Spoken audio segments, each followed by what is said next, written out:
Hey guys, I wanted to do a walkthrough of my excavator here before I bring it in and fix a bunch of stuff. I'm using an external microphone, so hopefully it turns out good. This started life as a Mustang mini excavator. I bought it off the Ritchie Brothers auction, and identifies as a cat now. The sticker says so. It looked a little rougher when I got it. I will insert a picture or two of when I picked it up.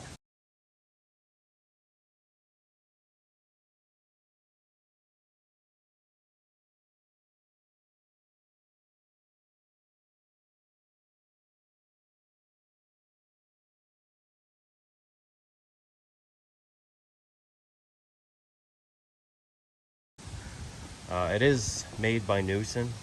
Neuson makes it, and it's made in Austria.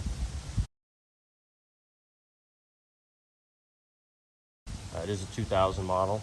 It was a little rough when I got it, but I did fix it up. I'll insert some more pictures of when it was freshly painted and everything.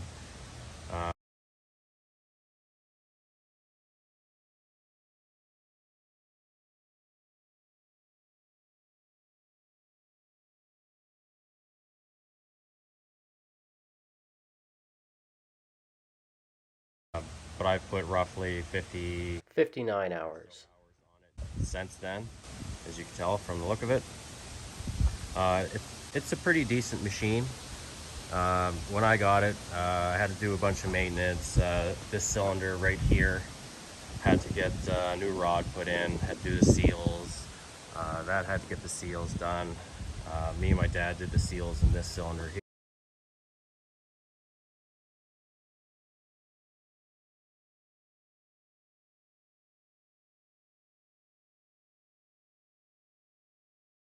here. And it's going in because it's a little oily underneath. It's got a few leaks.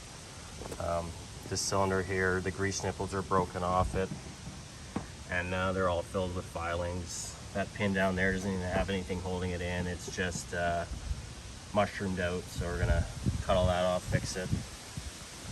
But overall, it's a decent machine for what it is. It was a Mustang ME2202, so it's like a 2.2 ton.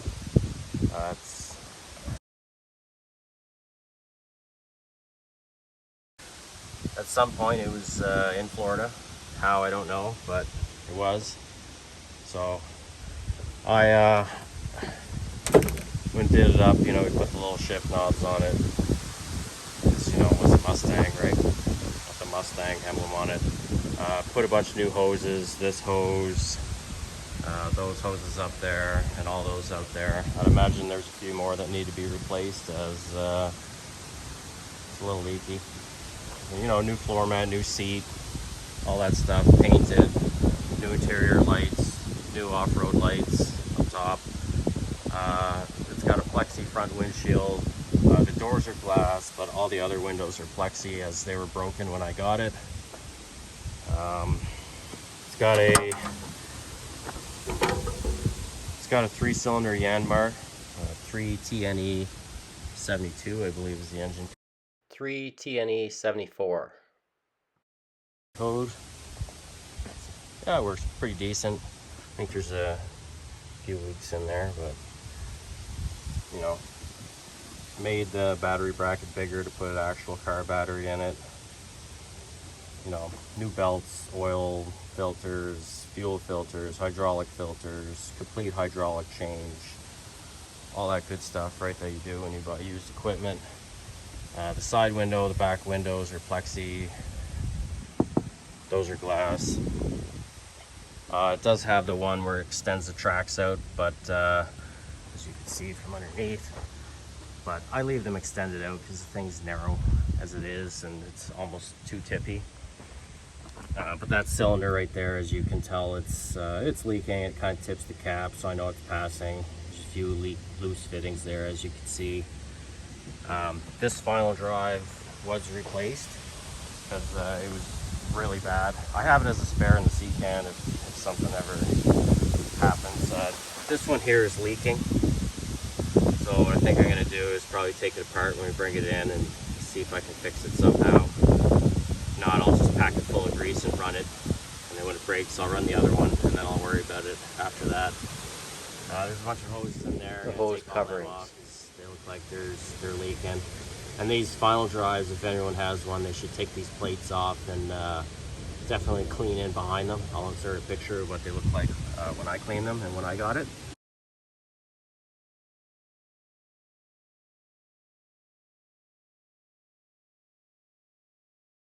It was really bad. But yeah, overall it's a decent machine. Had to put a new throttle in it. I think the throttle's off a Hitachi. I bought it on Amazon. A lot of stuff I've sourced from Amazon and overseas. Two of the rollers I had to replace on this side. I can't remember which ones, but it's two of the four there.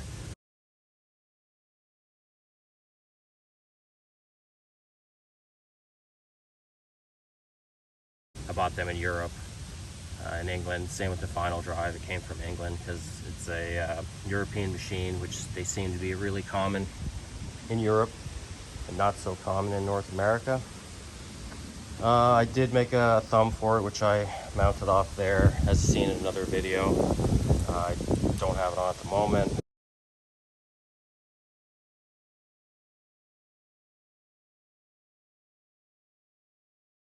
I got some new teeth coming because these are extremely wore out.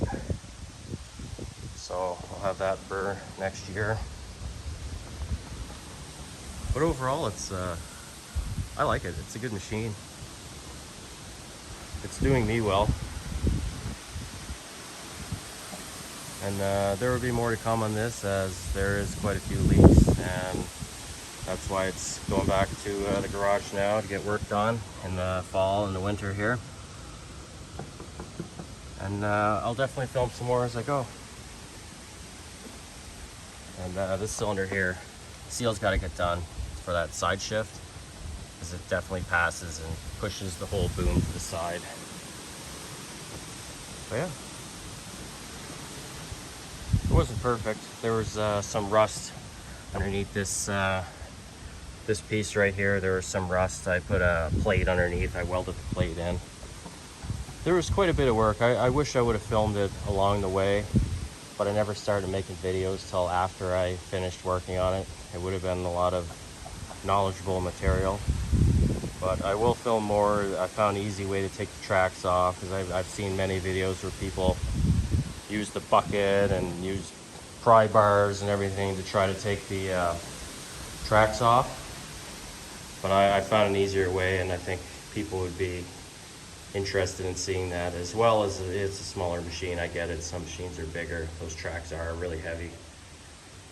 But yeah.